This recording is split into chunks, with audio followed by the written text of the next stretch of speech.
kasama na natin ang second guest ng Chill Talk!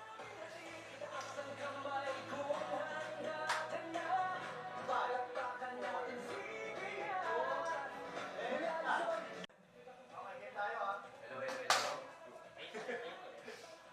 Ang pakiramdam, yung parang ang pakiramdam mo. Ayun nga, partner, congratulations sa ating first episode. So, sino mag-aalis? Zoom in nyo yun, yung pinaka-big camera natin. Zoom in.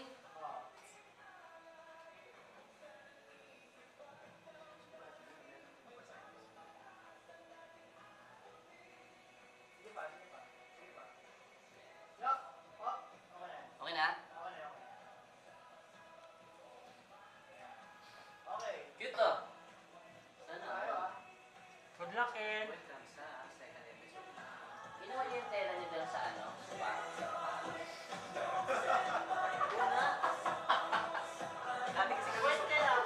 Dati kasi ang sopa. Meron kasi kami. Yes, ka lang po.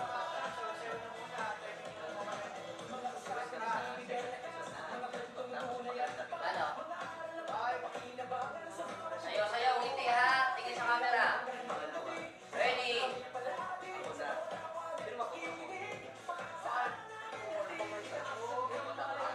Okay, sayo, sayo. Tingin sa camera ha. Ngiti. Sige. Wait lang, sige.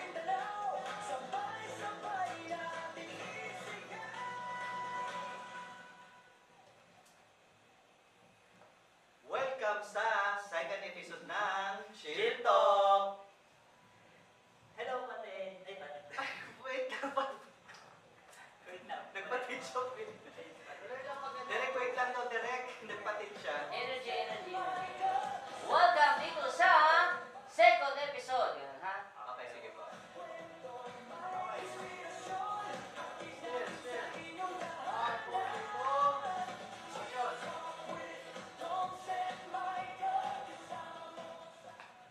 Welcome sa second episode ng Chill Talk! Hello, partner. Yes, partner. Ano ka ulit? Yes. Kumusta naman yung first episode natin? Ayun, congratulations sa ating partner. At balita ko, marami nag-aabang sa atin. At mataas ang ating viewers. So, congratulations. Ayun. Tapos, i-promote ko lang, i-ano ko lang kung saan mapapanood ang Chill Talk sa Channel 702. Tapos may page din kami na Chill Talk with Doms and Michael sa YouTube at saka sa TikTok. At located dito sa... Sa Victoria 1 sa Diliman, Quezon City. Sa Jeremy Camoning, ganyan. Tapos mapapanood siya every Saturday, 7 p.m. Dito lang sa channel 2. Yes. Channel 2, Channel Channel 702. Ayan. Sa kanili. And then, na-overman ko lang ang sorry, ano ba? Tuloy-tuloy lang, tuloy-tuloy. Pag-usapan niyo yung magiging case after niyo. Sige. Okay. So, partner, balita ko, meron tayong guest ngayong second episode. Sino kaya yun? Alam mo kung ano? Man of the Universe. Universe? Yes! Pag universe, ibang usapan na yan. Tapos, ang balita ko ay CEO siya ng skincare product at saka ano siya, meron din siyang skincare, aesthetic clinic. So ayan, wag na natin patagalin pa. So dito lang yan sa Chill Talk!